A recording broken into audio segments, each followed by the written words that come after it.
اس کا بھی ہمیں اندازہ نہیں ہوتا کہ اس سے اس کو کتنی تکلیف ہوئی ہے۔ مشکلات زندگی میں آتی رہتی ہیں، زندگی میں اتار چڑھاؤ آتے رہتے ہیں، ہمیشہ حالات ایک جیسے نہیں رہتے۔ آج برے حالات ہیں تو اچھے انشاءاللہ آئیں گے، اچھے ہیں تو برے بھی آ سکتے ہیں، اس لیے ہمیشہ اپنے اللہ سے مانگا کرو، توبہ استغفار کیا کرو، کیونکہ وہ ذات بڑی غفور الرحیم ہے، وہ ذات عطا کر دیتی ہے۔ جب بندہ سچے دل سے اپنے اللہ سے مانگتا ہے تو اللہ پاک اس کو بہت کچھ عطا کر دیتا ہے۔ حضرت ابو ہریرہ رضی اللہ تعالی عنہ سے روایت ہے کہ رسول اللہ صلی اللہ علیہ وآلہ وسلم نے فرمایا، جس نے اللہ کی راہ میں جوڑا یعنی دو چیزیں خرچ کی، وہ جنت کے دروازے سے پکارا جائے گا، اے اللہ کے بندے یہ دروازہ اچھا ہے۔ جو شخص نمازی ہوگا وہ نماز کے دروازے سے پکارا جائے گا، جو شخص مجاہد ہوگا وہ جہاد کے دروازے سے پکارا جائے گا، اور جو شخص روزے دار ہوگا وہ باب الریان سے پکارا جائے گا، اور جو شخص صدقہ کرنے والا ہوگا وہ صدقے کے دروازے سے پکارا جائے گا۔ حضرت ابو بکر صدیق رضی اللہ تعالی عنہ نے عرض کیا، یا رسول اللہ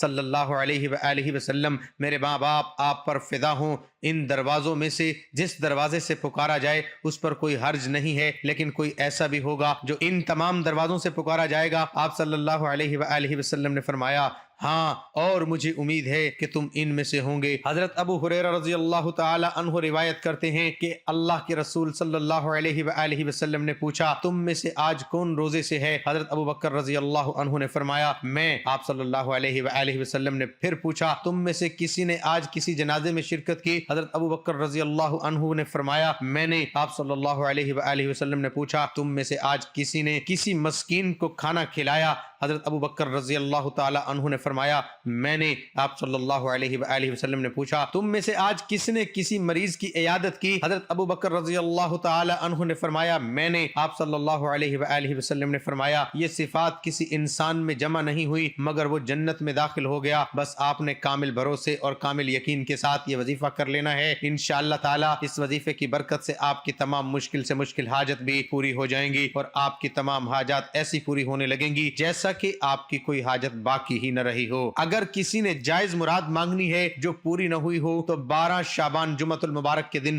مرد حضرات مسجد میں اور جو عورتیں ہیں گھر میں ہی سورۃ فاتحہ اس طریقے سے پڑھیں جو طریقہ اس ویڈیو میں بتایا جائے گا۔ نہایت ہی آسان عمل ہے، آپ نے یہ عمل سجدے میں سر رکھ کر پڑھنا ہے، پھر اللہ تعالیٰ سے وہ مراد وہ حاجت مانگنی ہے جس کے لیے یہ عمل کر رہے ہیں۔ انشاءاللہ اللہ پاک آپ کی ہر دلی مراد قبول کرے گا، اللہ تعالیٰ آپ کے تمام دکھ درد دور کرے گا، اور گارنٹی ہے کہ یہ جو عمل کرے گا اس کو انشاءاللہ فائدہ ہوگا۔ نبی پاک صلی اللہ علیہ وآلہ وسلم کی ایک حدیث کی روح سے یہ وظیفہ بتایا جا رہا ہے۔ یہ قرآنی صورت کا انتہائی طاقتور وظیفہ ہے، انشاءاللہ اس عمل سے رزق کی بارش بھی ایسے ہوگی آپ خود دنگ رہ جائیں گے، بلکہ ہم کہیں گے یہ بہت ہی پاورفل عمل ہے۔ اس عمل کو جس بھائی بہن نے پڑھا انہوں نے کامیابی حاصل کی ہے۔ سورۃ فاتحہ کا عمل نوٹ کر لیں، اس کا ایک نام فاتحہ ہے کیونکہ قرآن کریم کا افتتاح اور اس کی شروعات اسی سے ہوتی ہے۔ اس کا دوسرا نام الحمد ہے کیونکہ الحمد سے شروع کی جاتی ہے۔ اس کا تیسرا نام ام القرآن یا ام الکتاب، ہر چیز کی اصل کو کہتے ہیں کیونکہ اس سورت کے مضامین پورے قرآن کے لیے یہ منزلہ اصل اور جڑ کے ہیں، اور اس سورت فاتحہ میں پورے قرآن کریم کا مضامین کا اجمالی خاکہ موجود ہے جس کی تفصیل پورا قرآن کریم ہے۔ اس کا چوتھا نام سبا ہے، یعنی 7 آیتیں دہرائی ہوئی کیونکہ اس سورت کو نماز کی ہر رکعت میں دہرایا جاتا ہے۔ اس کا 5واں نام کافیہ ہے کیونکہ قرآن کریم کے سارے مضامین پر اجمالی طور پر کافی ہے۔ اس کا 6واں نام سورۃ الکنز ہے، کنز کے معنی خزانے کے ہیں۔ حضرت صلی اللہ علیہ وآلہ وسلم نے فرمایا، اللہ تعالیٰ فرماتے ہیں سورۃ فاتحہ میرے عرش کے خزانوں میں سے ایک خزانہ ہے۔ اس کا 7واں نام سورۃ شفا ہے۔ حضرت صلی اللہ علیہ وآلہ وسلم نے فرمایا فاتحہ موت کے علاوہ ہر بیماری کا علاج ہے۔ اس کا 8واں نام سورۃ الاساس ہے۔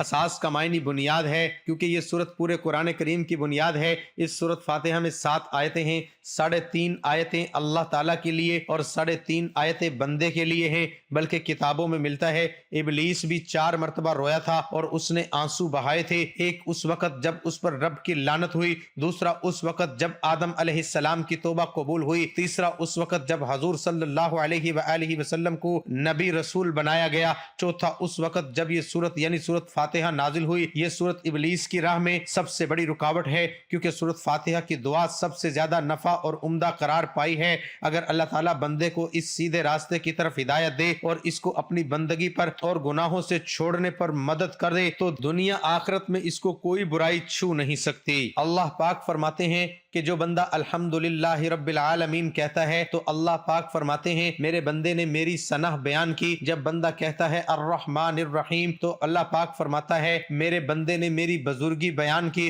جب بندہ ایاک نعبد و ایاک نستعین کہتا ہے تو اللہ پاک فرماتا ہے میرے اور میرے بندے کے درمیان ہے، اور میرے بندے کے لیے وہی قرآن کریم میں سب سے پہلے سورت فاتحہ ہی لکھی گئی ہے، اور نماز میں قرات بھی اس سے شروع ہوتی ہے۔ حضرت ابو سعید بن مالک سے منقول ہے کہ حضرت صلی اللہ علیہ وآلہ وسلم نے ارشاد فرمایا میرے ساتھ آئیں، تجھے قرآن کی سب سے بڑی سورت مسجد سے نکلنے سے پہلے سکھا دوں گا۔ میں ساتھ ہو گیا۔ جب مسجد کے دروازے پر پہنچے تو مجھے اچھی طرح یاد ہے آپ صلی اللہ علیہ وآلہ وسلم نے فرمایا وہ سورت آیات الحمدللہ رب العالمین ہے، اور وہی قرآن عظیم ہے جو مجھ پر نازل ہوئی۔ حضرت ابی بن کعب رضی اللہ تعالی عنہ سے یہ الفاظ منقول ہیں کہ میں تمہیں ایسی سورت سکھاؤں گا جو نہ تو تورات میں نازل ہوئی، نہ زبور میں، اور نہ اس جیسی کوئی اور سورت قرآن میں ہے۔ اس سورت کا نام سورت الشفا بھی ہے، اس لیے رسول اکرم صلی اللہ علیہ وآلہ وسلم نے فرمایا سورت فاتحہ ہر بیماری کے لیے شفا ہے، بلکہ یہ سورت فاتحہ ہر مسئلے کا حل ہے اور ہر بیماری کا علاج ہے اور ہر بیماری کی دوا ہے۔ لہٰذا آپ کو اگر کوئی بھی مسئلہ ہے یا اگر کسی نے جائز مراد مانگنی ہے جو پوری نہ ہوئی ہو تو ہر نماز کے بعد مرد حضرات مسجد میں اور عورتیں گھر میں ہی سورت فاتحہ اس طریقے سے پڑھے کہ جب ایاک نعبد و ایاک نستعین پر پہنچے تو 21 مرتبہ ایاک نعبد و ایاک نستعین پڑھے، اس کو پڑھتے رہیں جب تک 21 بار مکمل نہ ہو جائے۔ محترم ناظرین، سورت فاتحہ ایک بار میں آپ کو پڑھ کر بھی سنا دیتا ہوں۔ بسم اللہ الرحمن الرحیم، الحمدللہ رب العالمین، الرحمن الرحیم، مالک یوم الدین، ایاک نعبد و ایاک نستعین، اہدنا الصراط المستقیم، صراط الذین انعمت علیہم غیر المغضوب علیہم ولا الضالین۔ سورت فاتحہ مکمل پڑھ کر سجدے میں سر اٹھا لے، اور آپ نے سورت فاتحہ کو سجدے میں سر رکھ کر پڑھنا ہے۔ اللہ تعالیٰ سے وہ مراد وہ حاجت مانگنی ہے جس کے لیے یہ عمل کر رہے ہیں۔ انشاءاللہ آپ کی ہر دلی مراد، ہر دعا فوراً قبول ہو جائے گی۔ جب ہم پر مصیبتوں کے پہاڑ ٹوٹ پڑے، مشکلات میں گھر جائیں یا بھنور میں پھنس جائیں تو سجدوں کے ذریعے ہی رب کو راضی کیجئے۔ سجدہ ہر پریشانی کا علاج ہے۔ یہ سجدہ ایسی عبادت ہے جس پر ساری کائنات کا اتفاق ہے، لہٰذا آج کا یہ سجدے کا عمل آپ کریں اور آپ کمال خود دیکھیں۔ سخت حاجت کے لیے اور قطع سالی دور کرنے کے لیے سجدے میں سر رکھ کر سورۃ فاتحہ کی یہ آیت کا عمل بہت ہی مجرب ہے۔